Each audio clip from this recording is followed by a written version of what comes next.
E aí galera, boa noite. Vamos iniciar aqui para não ficar muito tarde, certo? Tava ajeitando aqui a gravação, aí para quem perdeu poder ver depois, mas deixei a live aberta aí para quem quiser entrar, ficar à vontade. Bom, como dito, né? Hoje a gente vai resolver o Enem 2022 de Química, que é considerado um dos piores Enems da história, um dos mais difíceis da história. E realmente caiu muita questão. Quando eu estava selecionando aqui as questões, eu estava lembrando que eu fiz esse Enem também. Foi um dos anos que eu não passei. Questões bem complicadinhas, bem chatas de fazer, mas vou tentar ao máximo aqui, não explicar da maneira técnica tal, usando o assunto de química especificamente, mas alguns macetes, algumas estratégias para facilitar até o tempo de vocês também, certo? Então, vamos começar aqui. Começando com essa 93. Essa 93 aí diz o seguinte, deixa eu ajeitar aqui.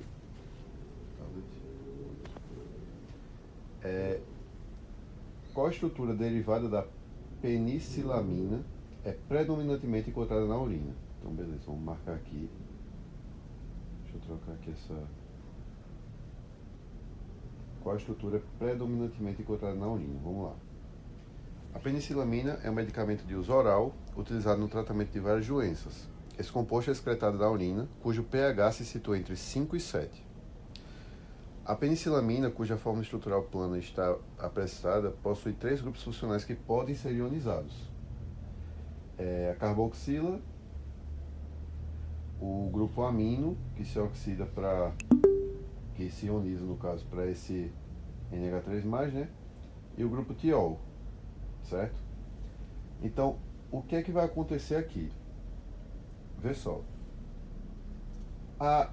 Na hora da prova, enfim, pode dar uma confusão, mas eu vou tentar ajudar vocês de algumas maneiras. Como assim? Primeiro, a penicilamina é esse composto aqui, certo? Ó, vou circular aqui para vocês. É esse composto aqui. Ele está perguntando qual desses compostos das letras A, B, C, D ou E vão ser eliminados na urina predominantemente. A gente percebe que o pH da urina está entre 5 e 7, ou seja, a urina é considerada, apesar de ser 5 e 7, é considerada em um ácido. Certo? Ácido. Deixa eu trocar aqui o lápis. É considerado um ácido, por ter o pH entre 5 e 7. Aí vê só, ele dá aqui vários pKAs, certo? pKa, pKa, pKa. pKa, eu sei que, para não aprofundar muito no assunto, porque é realmente algo bem longo de se explicar, mas o pKa, ele é semelhante, ele se assemelha ao pH, certo? Ou seja, por exemplo, quando ele diz o pKa igual a 1,8, quer dizer que o pH desse composto, para formar esse composto, é 1,8. Aqui o pKa igual a 7,9, o pH 7,9. E o tiol, pH 10,5. Ou seja, o que é que isso quer dizer para a gente? Como a urina ela promove a ionização de compostos ácidos, já que ele é um composto ácido, qual composto desse daqui vocês acham que tem característica ácida, já que eu falei que pKa equivale ao pH? Vocês percebem que o único composto ácido realmente é a carboxila, né? Então, ó, a carboxila, ela é a única que vai mudar quando é excretada pela urina. Então, a gente tem que procurar nas alternativas aqui algumas alternativas que já estejam com a carboxila já mudada, porque essa carboxila só vai mudar em meio ácido, que é o meio da urina. O meio da urina, como é puxado por pH entre 5 e 7, é um pH mais ácido. Então, ela vai querer mais compostos ácidos. Então, ó, a letra A ela está dentro, a letra B já está fora. Deixa eu colocar aqui. A letra B já está fora. A letra C está dentro, a letra D está fora. E a letra E está fora. Perceba que a gente só ficou entre A e C. Aí o que é que elimina a letra A e a letra C? O que é que elimina uma das duas, né? É isso daqui, ó. Se a gente olhar o grupo tiol, o pKa dele é igual a 10,5, ou seja, muito básico, né? já que ele se assemelha ao pH. Então ele não vai sofrer modificação na urina. Na urina, só quem vai sofrer é que tem características ácidas, né? E esse tiol teria características básicas. Ou seja, o HS ele tem que continuar na penicilamina. Ele não pode virar um S-. Então, a letra A ela estaria fora por conta disso, por conta desse S-. Então, só sobraria pra gente realmente aqui a letra C. Esse tipo de questão aqui, se você for resolver ele na tora mesmo, né, pelo assunto, certinho, fazendo cada composto e tal, ia demorar no mínimo aqui umas meia hora. Então, eu tentei fazer desse jeito para vocês, um jeito mais fácil assim de fazer, vamos dizer. Mas se tiver qualquer dúvida, qualquer coisa, pode dizer aí. Ou se quiser, já que eu passo para a próxima, fique à vontade aí. Se tiver para vocês tudo tranquilo. Posso passar então? Diz aí.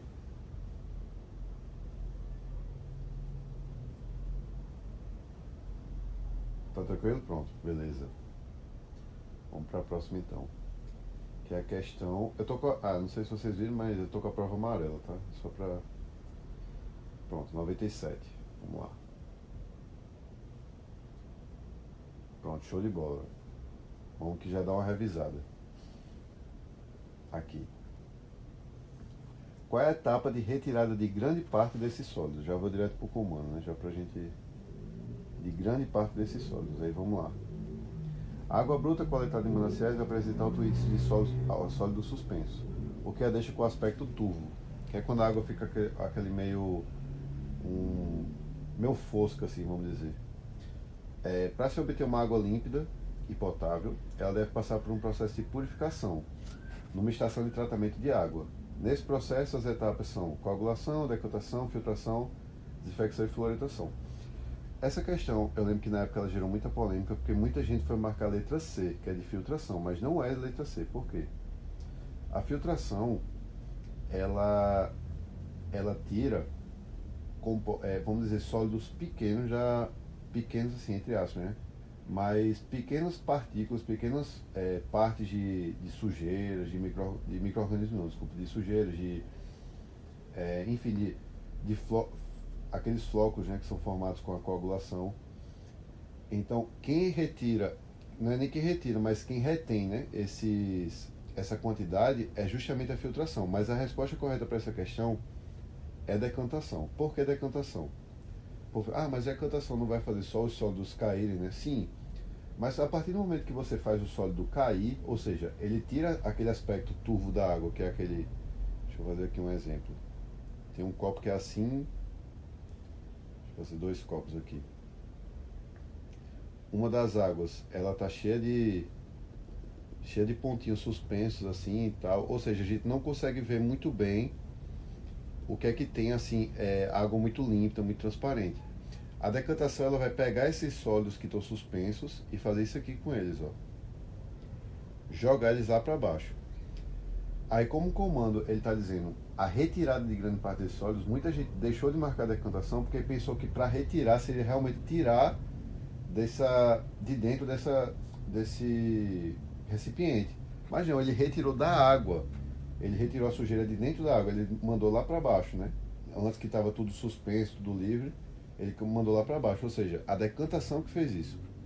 Aí só para passar pelas outras, né? Coagulação, ela vai fazer justamente a criação desses sólidos, a coagular, vai fazer coagular. Então os sólidos que estavam tipo muito solubilizados na água, eles vão começar a formar floquinhos, mas que eles ainda não vão descer, eles vão estar flutuando no recipiente, no líquido, depois que eles vão começar... Não entendi. Repete aí.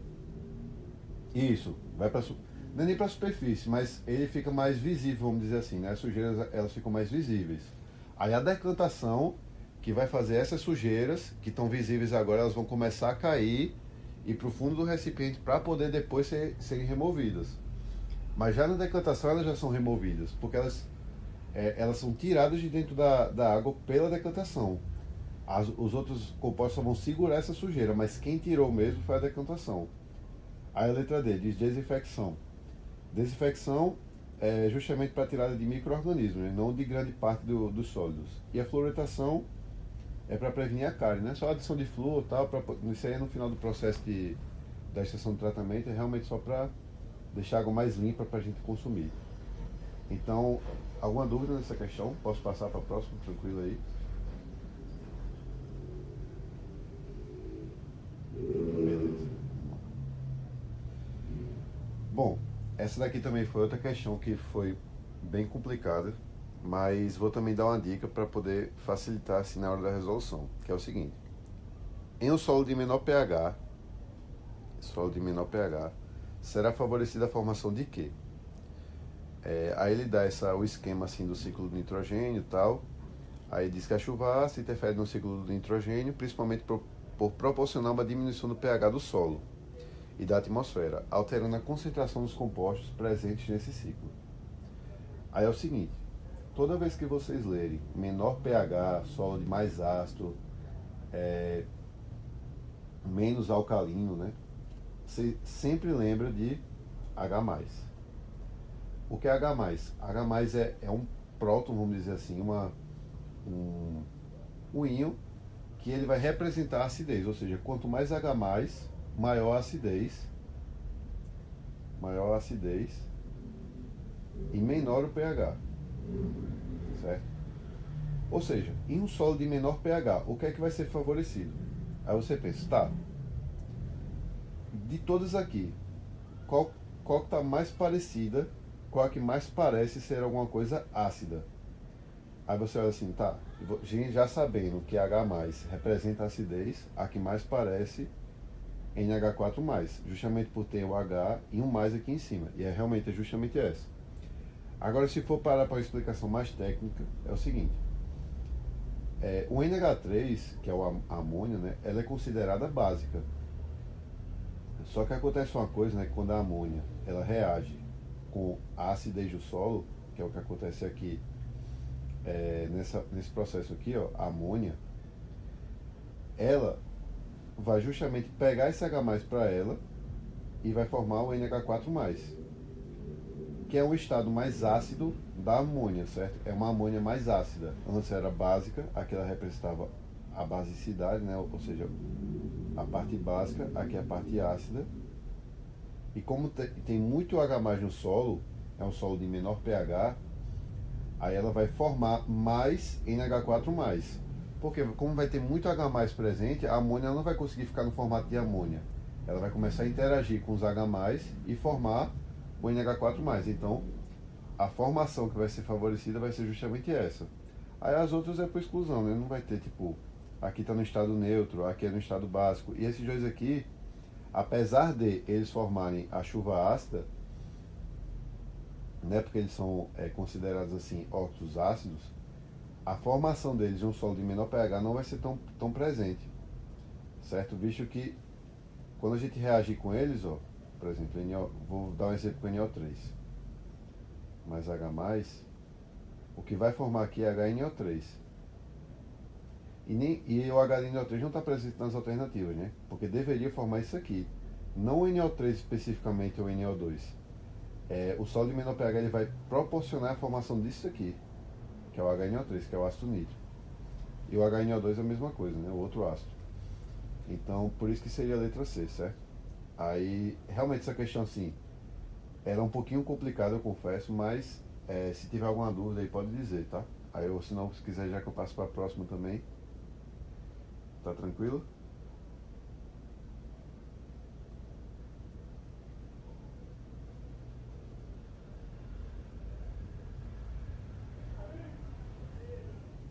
Exato, exato. É o bizu. Então vou passar para a próxima então, vamos lá. Essa aqui é bem tranquila, ela assusta de cara assim, porque ela ocupa quase uma folha inteira de prova, mas vou... um nomezinho dela já responde, que é isso aqui. A característica estrutural dessa família de compostos, deixa eu marcar aqui mais, é a presença de quê? No texto de cara a gente já vê essa palavra aqui, ó, palavra aromático.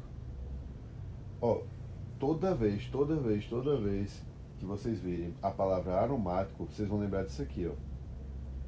aromático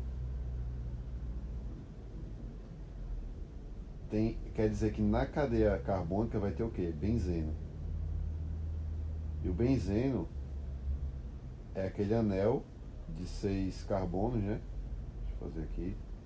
Que tem 3 ligações duplas em ressonância. A ressonância é quando elas ficam girando assim, né? Elas não ficam, por exemplo, uma hora elas estão aqui, como está aqui nesse composto, outra hora elas estão aqui, ó.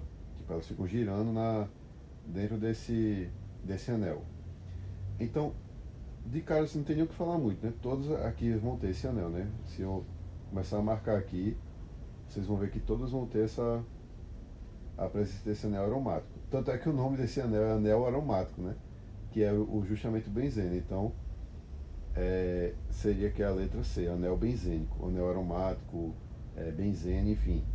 Todos esses compostos eles têm isso aqui, que representa a família dos aromáticos. Para ser aromático, tem que ter um anel aromático, ou anel benzênico, ou benzeno, né? Então essa daí tá tranquilo, de boa. Posso passar que tem algumas questões mais pauleiras aqui pela frente.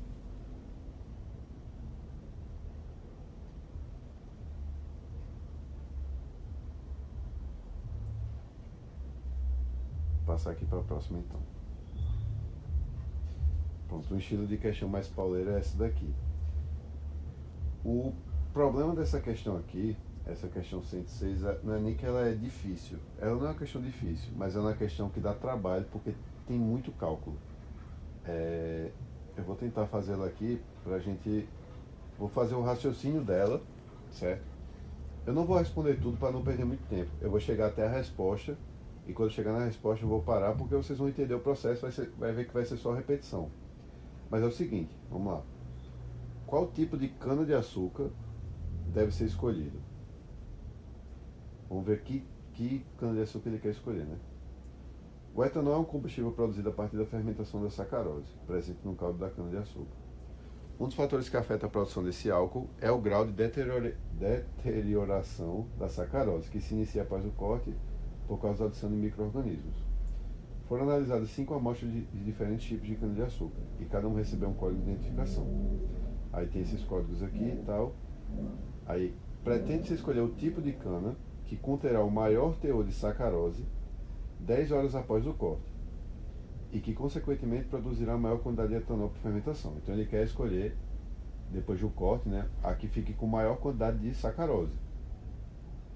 Aí considere que existe uma redução de aproximadamente 50% de concentração nesse tempo de 10 horas para cada 1 miligrama por litro de micro-organismos presentes na cana-de-açúcar. Então vamos lá. Vou tentar explicar aqui para vocês, traduzir esse contexto aqui. Ó, em vez desses nomes aqui, eu vou chamar de A, B, C, D e E. Para não ficar repetindo esses nomes difíceis aqui. No composto A, a concentração inicial dele é de 13 gramas por litro. Então, ó, 13 gramas por litro inicialmente. Só que acontece dele reduzir 50% de sacarose nesse tempo. Então, a gente multiplica por 0,5, que é a redução de 50%, certo? E a concentração de micro-organismos no início é de 0,7 miligramas por litro, certo? Então, peraí, acho que para cada 1 miligrama... Ah, tá, é o contrário. Essa concentração aqui de 50%, essa redução de 50% é para cada 1 miligrama por litro de micro-organismo, certo? 1 miligrama por litro. Aí, quanto vai ter de sacarose, já que esse composto aqui, o composto A, ele tem concentração de 0,7 miligramas por litro. Aí tá vendo que todos vão ter essa mesma regra de 3. Vou só recapitular aqui. A concentração inicial é de 13, só que tem uma redução de 50% para cada 1 miligrama por litro de micro-organismos. Só que esse composto aqui, a gente não sabe a concentração que ele vai ficar, e ele está para 0,7, não tem 1, aqui é 0,7, então a gente tem que colocar 0,7 nesse canto aqui. Aí como é que faria? Deixa eu botar aqui a letra A, porque aí vai dar justamente a concentração do A. 0,7 vezes 0,5 dá 0,35. 0,35 vezes 13, aí vai ser 0,35 vezes 10 é 3,5 e 0,35 vezes 3 dá 0,70, 1,05, né? Acredito que seja isso. Aí 1,05 mais isso vai dar 4,55. Ou seja, a concentração do composto A vai ser 4,55. Então beleza, vamos ver o composto B.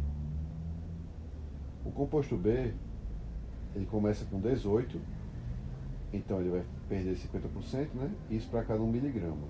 Vamos nem botar esse miligrama. Então, quanto ele vai ter daqui a 10 horas, só que para cada 0,8, que é o que ele tem agora. Aí 0,8 vezes 0,5 é a metade, né? 0,4. E 0,4 vezes 18 é 18. Deixa eu colocar aqui. Vou colocar o B. 18 vezes 0,4 é a mesma coisa que 36 vezes 0,2, que é 3,6 vezes 2, que dá 36 mais 36, 60, 72. Então vai dar 7,2 gramas. Ou seja, já está maior do que ao A, né? 7,2. Já seria a resposta possivelmente letra B. Vamos para a letra C. Deixa eu tirar esse... Cara, se não estiver entendendo, é só avisar aí, tá? Que eu paro aqui e explico de novo. Mas vou seguindo aqui enquanto ninguém está falando. Desculpa aí, acho que não sei se está pegando o som de fundo aqui, mas estão batucando aqui perto da próxima. A letra C, né? Começa com 16, perde 50, isso para 1. Aí, quanto vai ter? C para 0,6. 0,6 vezes 0,5 dá 0,3. Então fica 16 vezes 0,3. 16 vezes 0,3 é 16 mais 16 mais 16. 16 vezes 3, 100 vezes 3 dá 18, vai 1, 48. 48, falta uma casa. Deixa eu só confirmar se essas contas estão certas aqui. Eu não lembro qual é. Eu vou ter que fazer de todos, né? Que eu não tô lembrando qual é. Vou continuar aqui só pra gente ver se tá correto. Tá certo, né? Deixa eu só botar aqui pro lado. É porque essa questão, ela não é difícil, mas ela é muito chata, sabe? Aí a pessoa fica com medo de estar se perdendo nas contas.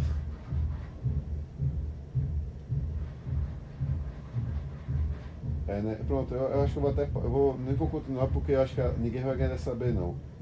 Que vai ser a mais forte. Se caso for outra, é só fazer a conta depois, mas é porque vai ficar muito repetitivo, sabe? Em vez de a gente ficar perdendo tempo fazendo a mesma coisa, melhor já ir passando para as próximas. Então beleza. Ficou alguma dúvida nessa questão aí sobre o cálculo, tá, especificamente, mas ela é basicamente a mesma coisa. Vai perder 50% para 1. Então quanto vai ter para 0,7? Aí faz as contas e tal e acha a concentração de sacarose. Ah, perdão, errei uma coisa aqui. Agora que eu tô lembrando. É verdade. Isso aqui é o que vai ser perdido. Tá, errei esse detalhe aqui. Eu sabia que eu estava errando alguma coisa, não estava lembrando o quê? Que eu fiz essa questão hoje, deixa eu ver aqui. Isso aqui é o que vai ser perdido da concentração inicial. Isso aqui é o que vai ser perdido da concentração inicial, ou seja, no início era 13, né? Na A. Então 13 menos 4,55. Deixa eu... Isso aqui vai dar 13 menos 4, vai dar 9, menos 0,5, vai dar 8,45. Ou seja, a concentração depois de 10 horas aqui, agora está certo, 8,45. Na B, ele vai perder 7,2. Então vai ser 18 menos 7,2. Isso aqui vai dar 18 menos 7, 11, menos 0,2, 10,8. Acho que é isso, 10,8.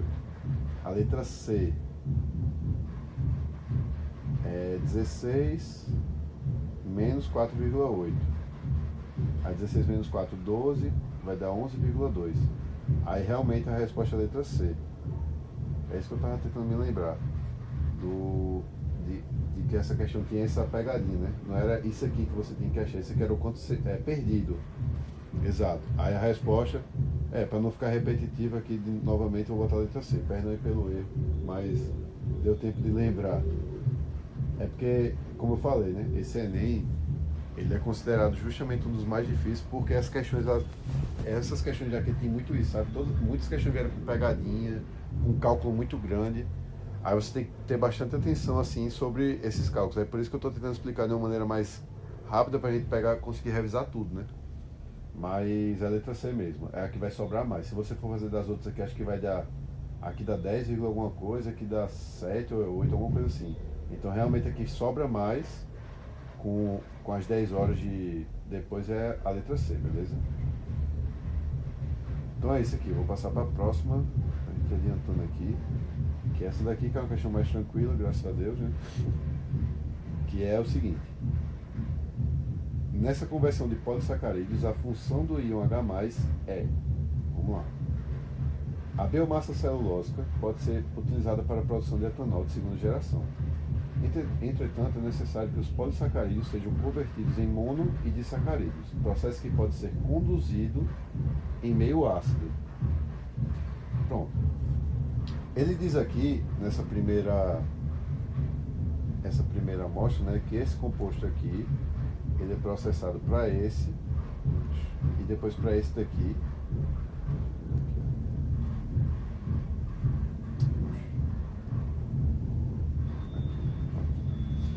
Ele é conduzido para esse, depois para esse, né? E tudo isso aqui acontece em meio ácido, certo? Tanto é que acontece aqui essa outra reação e tem aqui um H+, né? Perceba que, como ele diz no texto, essa aqui realmente você tem que responder ela, não é nem por dica, mas é entender o contexto dela. Se ela diz que a reação é conduzida em meio ácido, aí a gente lembra daquela outra questão que eu falei, meio ácido. Toda vez que você lê meio ácido, lembra H+. Tanto é que ele pergunta qual é a função do íon H+ aqui nessa reação. Se a função, vê só, se uma pessoa, vamos dizer assim, essa pessoa aqui, ela trabalha melhor no frio. Essa pessoa aqui, ela trabalha melhor no frio. Se eu colocar ela para trabalhar de meio-dia no centro, ela vai trabalhar de um jeito. Se eu colocar ela para trabalhar numa sala de noite, no ar-condicionado, ela vai trabalhar de outro. Qual vocês acham que a pessoa vai trabalhar melhor? Ela gosta de trabalhar no frio. Eu gosto muito de trabalhar no frio. Aí uma das opções é ela trabalhar no centro de meio-dia no sol. A outra, ela trabalhar numa sala, no ar-condicionado, de noite. Obviamente ela vai trabalhar melhor nessa sala. Por quê? Se ele diz que gosta de trabalhar melhor no frio, e você coloca ele no meio frio, ele vai trabalhar de maneira mais eficiente, ou seja, mais rápido, vamos dizer, né? Então é justamente a função do íon H+ aqui. É o quê? Aumentar a velocidade da reação. A partir do momento que ele fala que a reação acontece em meio ácido e você coloca íon H+, você dá o íon H+ para essa função, ela vai ter justamente a função de catalisar essa reação, ou seja, aumentar a velocidade dela, certo? Então, todas as outras aqui, ó, dissolver os reagentes não faz isso, não diz isso no texto. Deslocar o equilíbrio químico também não, tanto é que a seta ela só tem indo para frente, não tem aquela seta indo e voltando. Mudar a constante de equilíbrio também não. E formar ligações de hidrogênio com o polissacarídeo. Isso aí não é o H+ que vai fazer, né? Os polissacarídeos por si só vão fazer isso. Então, seria a letra C. Essa letra tá tranquila? Tá de boa? Posso passar para outra? E a próxima é estequiometria. Estequiometria com soluções. Então, beleza. Vou passar para a próxima, então. Deixa eu dar uma olhadinha na hora aqui. Vamos lá. O ácido tartárico é o principal ácido do vinho e está diretamente relacionado com sua qualidade. Na avaliação de um vinho branco em produção, um analista neutralizou uma líquida de 25 ml do vinho com NaOH a 0,10 mol por litro, consumindo um volume igual a 8 ml dessa base. A reação para esse processo de titulação é representada pela equação química. o que é titulação, né? Titulação é o que você usa, geralmente um ácido ou uma base, para descobrir a quantidade de outro ácido ou de outra base, né? Se você usar uma base, você vai descobrir a quantidade de um ácido. Se você usar um ácido, você vai descobrir uma quantidade de uma base. E ele pergunta a concentração do ácido tartárico no vinho, né? Então, ó, deixa eu marcar aqui. A concentração do ácido tartárico no vinho é mais próxima de quanto? Então, vê só. Primeiro, a gente vai ter que usar, vai ter que achar o quanto de base ele usou, certo? Ele deu essa reação aqui do ácido tartárico, que já está balanceada, só que a gente não sabe as quantidades, né, de ácido tartárico que ainda tem no vinho. Só que ele disse que usou 8 ml dessa base. E dessa base que ele usou, ela tem concentração de 0,1 mol para cada litro, ou seja, se essa base, aqui, ela tem 0,1 mol de NaOH para cada 1 litro, ou seja, 1000 ml, quantos mols ela vai ter para 8 ml, que foi a quantidade que ele usou? Então a gente vai fazer x é 0,8 dividido por 1000. Isso aqui vai dar 8 dividido por 10.000. Beleza? 8 dividido por 10.000. Ou seja, isso aqui é a quantidade de mols, certo? De mols de base. Aí, na reação que ele deu aqui, 1 mol de ácido tartárico, ele vai reagir com 2 mols de base. Então a gente vai fazer uma nova regra de 3. Aqui. 1 mol de ácido tartárico, ela consegue reagir com 2 mols de base. Ó. Deixa eu colocar aqui. 1 mol de ácido vai reagir com 2 mols de base. Aí, quantos mols de ácido vão conseguir reagir com essa quantidade que a gente achou aqui? 8 sobre 10.000. Perceba que a quantidade de base que reage com a de ácido é o dobro, né? Então aqui vai ser, se aqui é 1 para 2, aqui vai ser 4 para 8. Então a quantidade de ácido é 4 sobre 10.000 mols de ácido, certo? Aí vê só, isso aqui está presente aí agora a gente vai para a última regra de 3. A última não, que ainda vai ter outra para achar da resposta.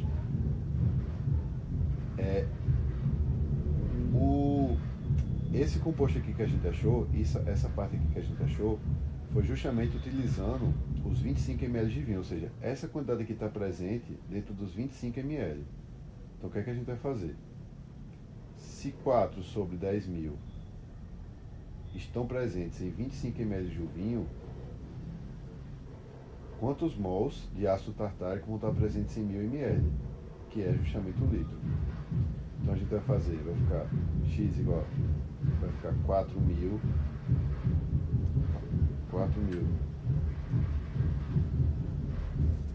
dividido por 10.000. Isso aqui e aqui vai ficar 4 sobre 10, só que dividido por 25, né? Porque esse 25 vai multiplicar com x, depois vai passar dividindo. Vai ficar 4 sobre 250. E 4 sobre 250 multiplica por 4 em cima dá 16, por baixo multiplicar por 4 dá 1000. Isso aqui vai ficar 0,016 mol por litro. Só que ele não quer resposta em mol por litro, né? Ele quer em grama por litro. Então a gente vai achar quantos gramas tem o ácido tartárico. Cada mol tem 150. Então vamos para a última regra de 3 aqui, né?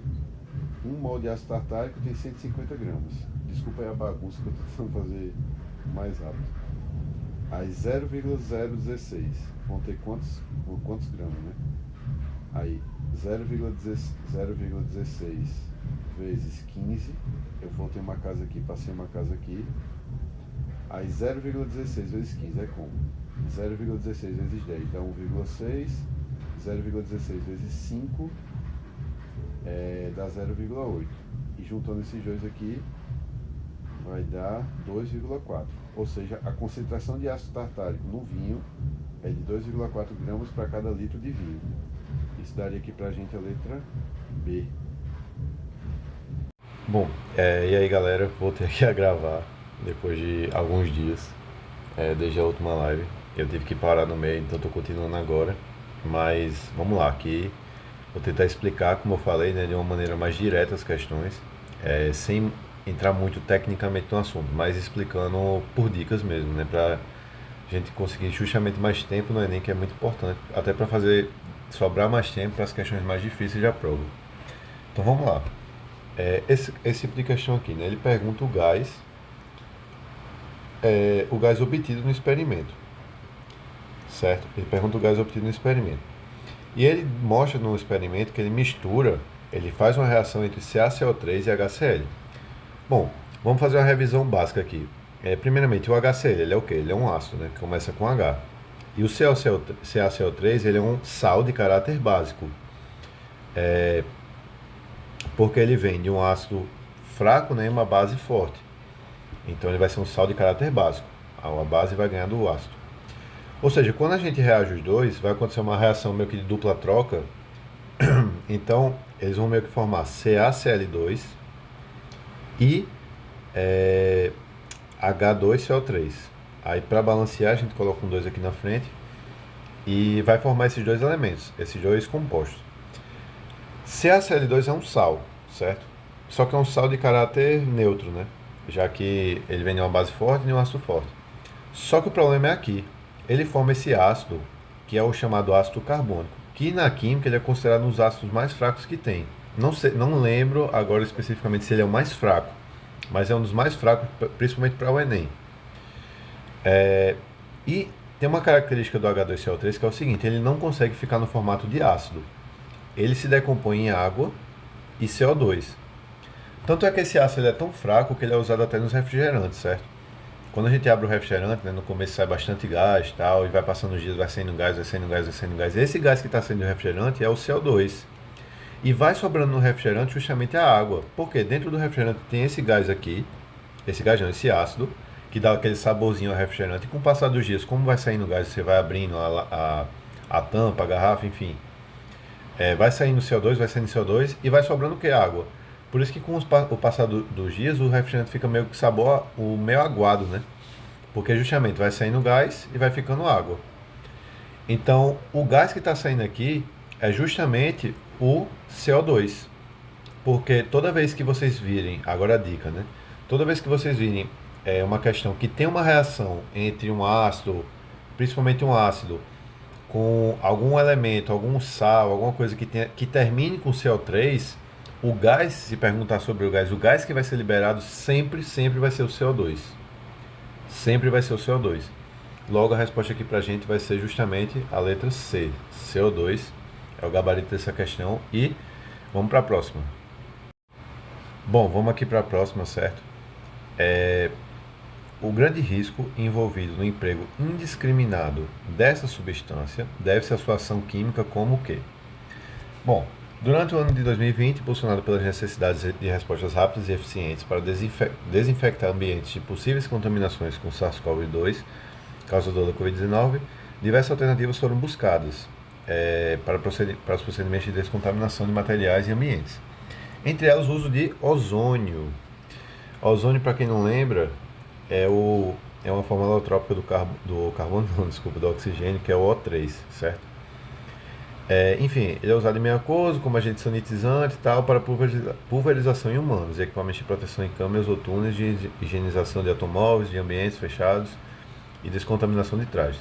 No entanto, pouca atenção foi dada à toxicidade do ozônio, a formação de subprodutos ao nível de concentração segura e as precauções necessárias. Ou seja, basicamente ele está falando do ozônio. Bom, dica master para fazer questões desse tipo. Vocês percebem que o ozônio é um elemento com 3 oxigênios. E vai aparecer diversas moléculas no Enem que tem bastante quantidade de oxigênio, certo? Toda vez que no Enem aparecer uma substância que tenha muito oxigênio, certo? Muita quantidade de oxigênio, vai ser uma substância já de cara oxidante. O nome é oxigênio, lembra oxidante. Mas o que de fato é oxidante? Eu vou fazer uma analogia para ver se fica mais fácil de entender. O oxidante, ele é meio que um ladrão. Ele também pode ser chamado de radical livre. Por quê? Um oxidante, como ele tem muito oxigênio e o oxigênio tem carga negativa, ele deseja meio que para ele conseguir elétrons. Então, quando você fica com uma substância que é oxidante no seu corpo, ele vai tentando pegar elétrons de qualquer substância que vier pela frente, de qualquer célula, de qualquer molécula, enfim. Ele vai tentando roubar isso para ele, é como se fosse realmente um ladrão. Então, se por exemplo ele roubar um elétron de uma célula, de uma molécula tal, ele vai meio que enfraquecendo essa célula, essa molécula, porque é como se tivesse a célula fosse uma casinha e os elétrons fossem uns tijolos. Ele vai meio que tirando esses tijolos e vai deixando a célula mais fraca, entendeu? Então o oxidante ele funciona realmente como se fosse um ladrão do corpo, ou o oxidante ou o radical livre. Logo, esse é o perigo da toxicidade do ozônio. É justamente o fato dele ser um oxidante que vai causar esse perigo no nosso corpo. Então a resposta a gente ficaria com letra B. Então a dica para essa questão é o seguinte: toda vez que ele perguntar, o N perguntar, isso é uma questão modelo, tá?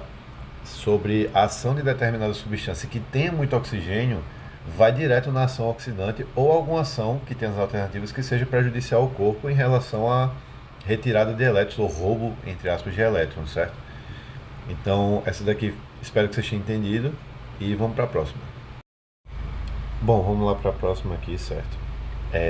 Vamos ler o comando. Considerando a diferença de massa mencionada entre os dois isótopos, que tipo de procedimento alternativo da efusão pode ser empregado para tal finalidade? Ó, vê que o texto ele está falando sobre urânio 235 e 238, certo? Que são dois isótopos de urânio. E ele pergunta uma alternativa para separar sem ser efusão. E no texto você nota que ele fala de vapores, de cadê? Aí efusão, vapores e tal. E isso pode levar ao erro de a gente pensar que é alguma coisa a ver com destilação e acabar marcando a letra D. Só que não pode ser a letra D. Por quê? No comando ele está perguntando claramente a diferença de massa, considerando a diferença de massa. Qual procedimento vai ser melhor encaixado para essa separação? E toda vez que a gente fala de diferença de massa, a gente tem que lembrar justamente ou da destilação ou da centrifugação. Porque a diferença de massa como o urânio ele é encontrado na natureza no formato, se eu não me engano, mais abundante, eu acho que tem aqui no texto. Cadê? Hexafluoreto e urânio, procedimento enriquecido para aumentar de zero isótopo específico, 235, isso. Ele é encontrado na natureza no formato 238, né, em sua maioria. Mas ele tem dentro dele o 235 misturado. Então, basicamente, enriquecer o urânio, que é dito na química, o enriquecimento do urânio é basicamente separar o urânio 238 do 235. O 235 é o de interesse para as usinas, tá? O 238 ele é mais, vamos dizer, entre aspas, descartável, certo? Então, como ele está perguntando apenas a diferença de massa, a resposta para a gente vai ser centrifugação.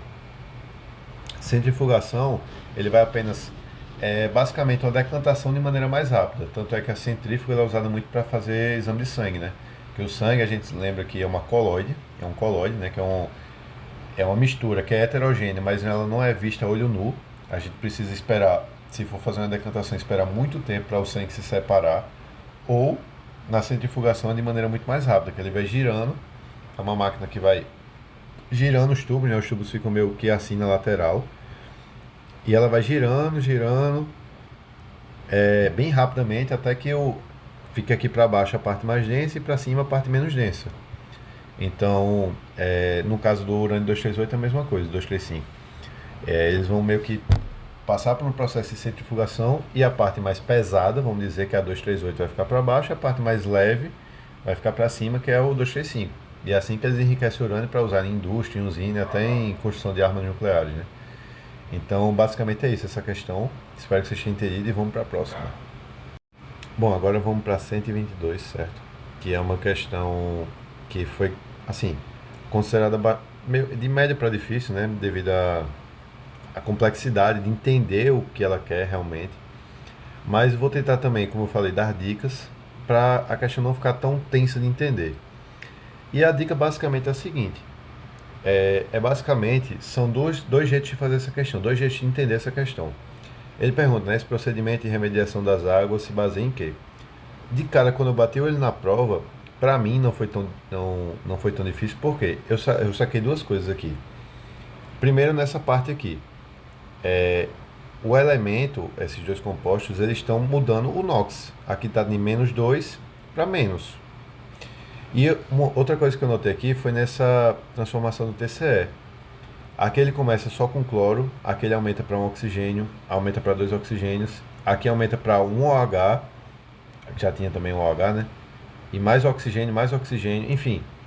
Ele vai mudando a quantidade de oxigênios e de hidrogênio na cadeia, né? Então, as duas maneiras, os dois direcionamentos da questão me deram a resposta que claramente era uma reação de oxirredução. Por que oxirredução? Na oxirredução podem acontecer duas coisas: ou a mudança do NOx, ou a mudança na quantidade de oxigênios. Ou você retira oxigênio ou você coloca oxigênio. E foi o que aconteceu nas duas reações aqui. Tanto na primeira, ele mudou o NOx, né? Independente se for para mais ou para menos, é uma reação de oxirredução. Se aumentar o NOx vai ser oxidação, se diminuir é uma redução.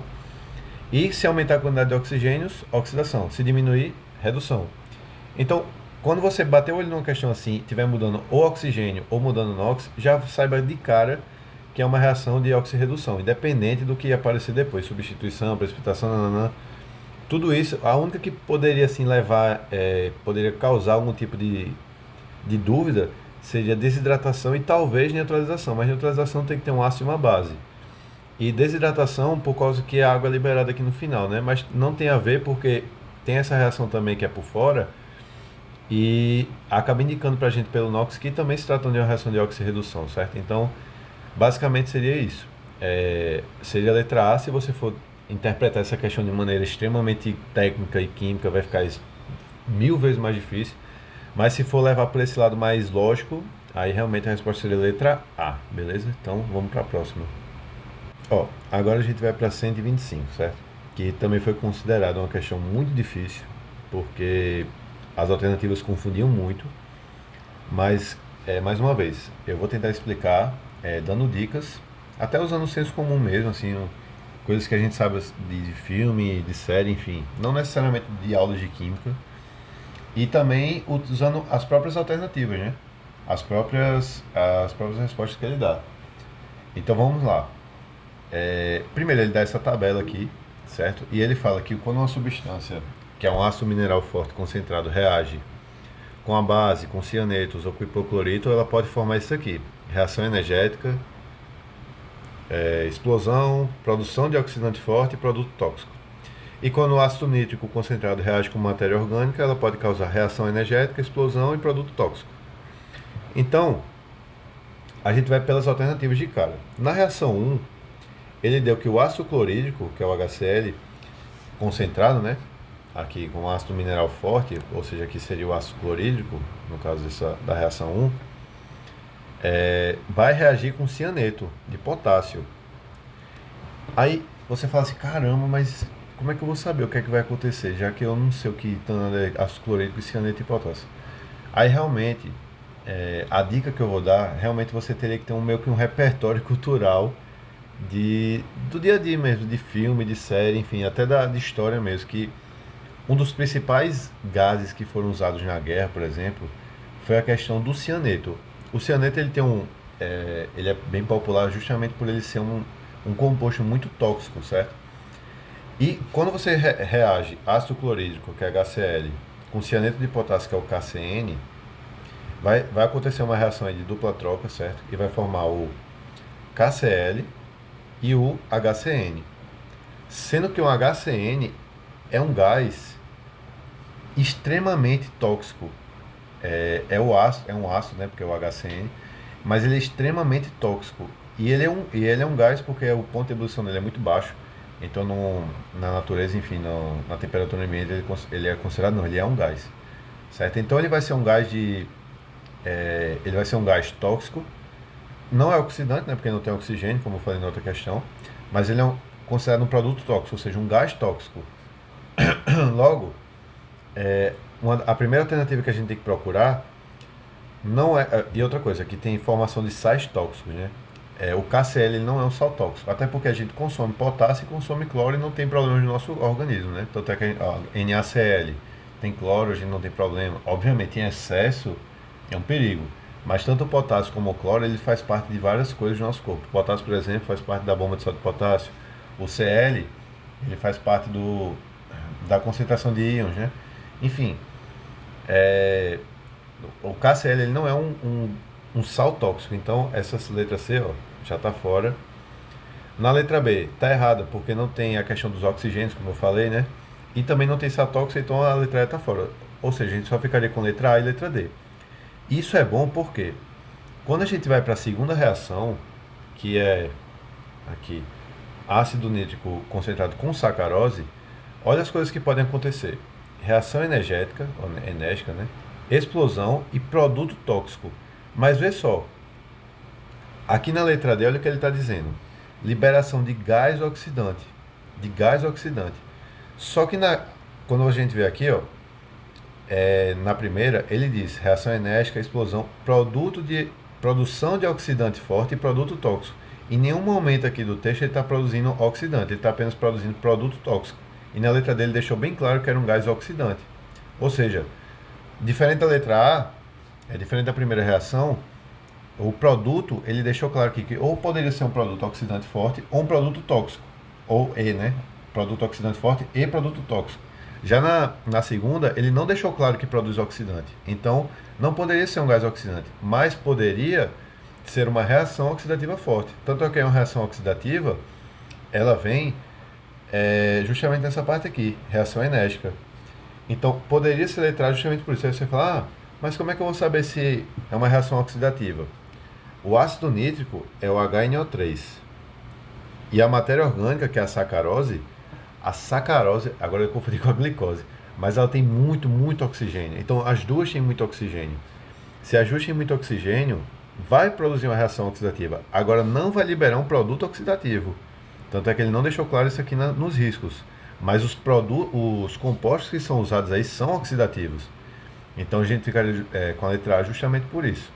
Essa questão é realmente um pouco mais complexa. Você teria que ter um raciocínio lógico mais apurado, mas como eu falei, se você for levar o pé da letra da química, ficaria muito mais difícil essa questão. Então, com alguns conhecimentos assim de vida, enfim, de filme, de série, de história, daria para meio que ter uma noção do que está acontecendo aqui, entendeu?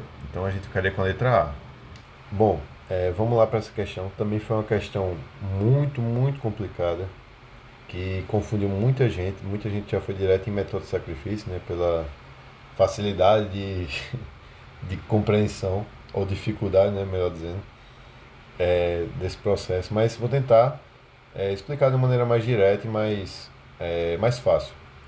Ele pergunta, né, basicamente, essa tecnologia aplicada na proteção contra a corrosão, ela se baseia no quê? Aí ele fala, né, no texto, a nanotecnologia é responsável pelo aprimoramento de diversos materiais, incluindo os que são impactados com a presença de poluentes e da umidade na atmosfera causadores de corrosão. O processo de corrosão é espontâneo e provoca deterioração dos metais como o ferro, que em presença de oxigênio e água sofre oxidação, conforme ilustra a equação química.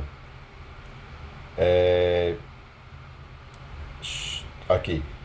Uma forma de garantir a durabilidade da estrutura metálica e a sua resistência à umidade consiste na deposição de filmes finos nanocerâmicos à base de zircônia e alumínio sobre a superfície do objeto que se deseja proteger. Ou seja, já de cara aqui, a gente já pode eliminar meio que alguns. Por exemplo, não vai ser metal de sacrifício. Por que não vai ser metal de sacrifício? Porque para ser metal de sacrifício, primeiro, tem que ser um metal, certo? Então, como ele está usando aqui óxidos, né? Esses óxidos, eles não vão se oxidar no lugar do ferro, e sim eles vão proteger o ferro, como se fosse uma capa de chuva. Para que a gente usa uma capa de chuva? Para a chuva não pegar na gente. Não é para a capa se, vamos dizer, a capa se, como é que fala? Quando se deteriorar no lugar da gente, sabe? A capa não, o cara fugiu a palavra. Mas é quando vai ficando ela particulada, tal, vai corroendo, isso. Não é para a capa se corroer no lugar da gente.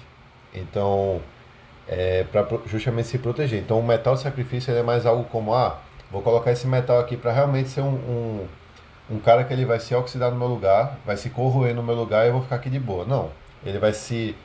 O que vai acontecer nessa questão é ele proteger o ferro com base uma fina camada de nanocerâmica.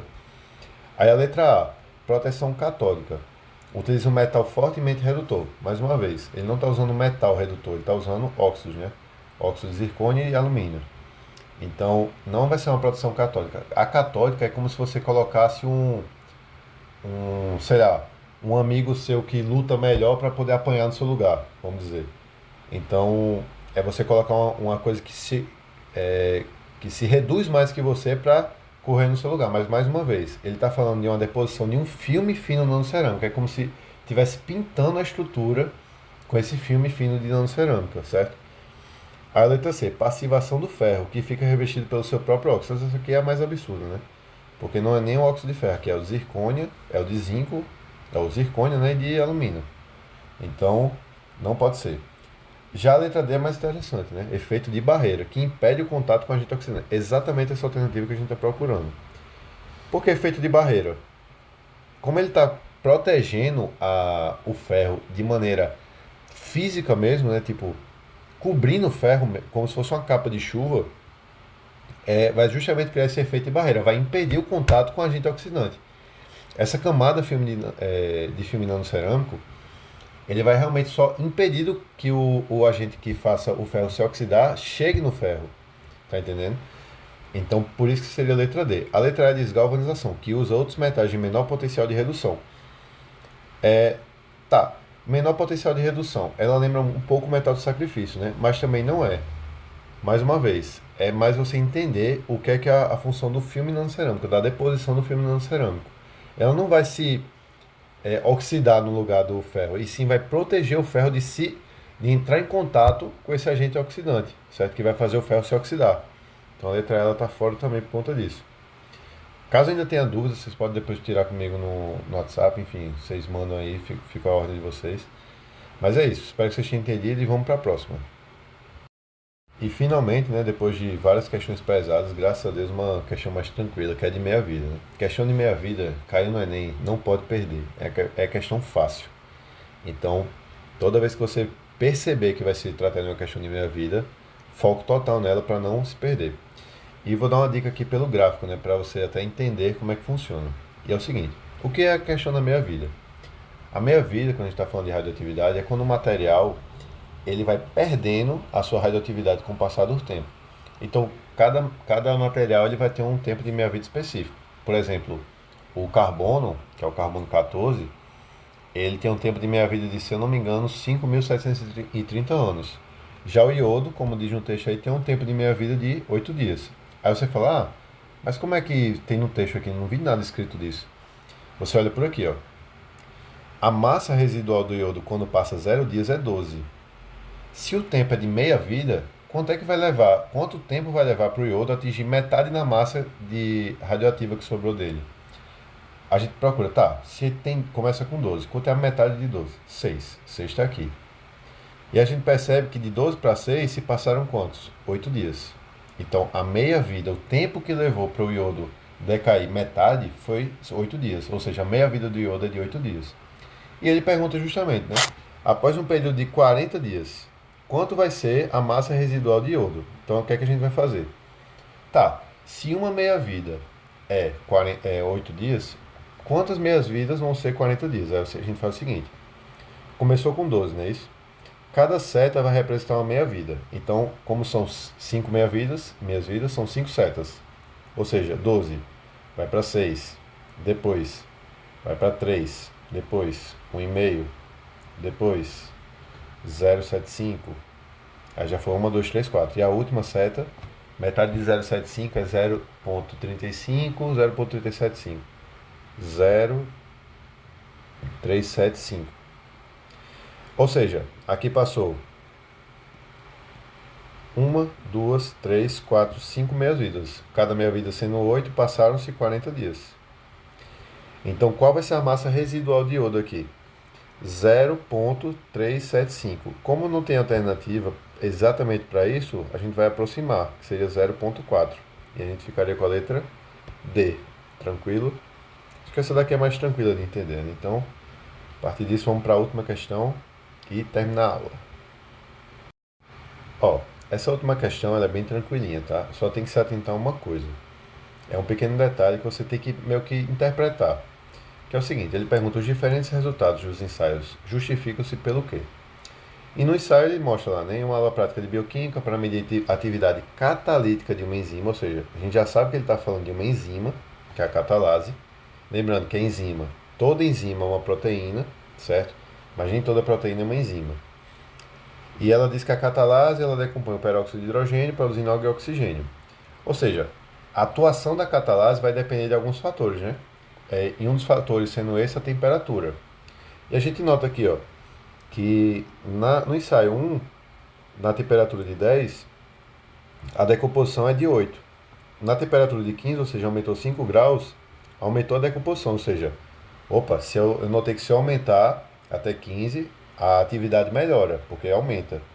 Só que olha o que aconteceu. Se eu aumentar para 20, diminuiu a atividade. Ou seja, opa, chegou num ponto aqui que passou da minha temperatura ótima. O que seria a temperatura ótima de uma enzima? É a temperatura em que ela atua da melhor maneira.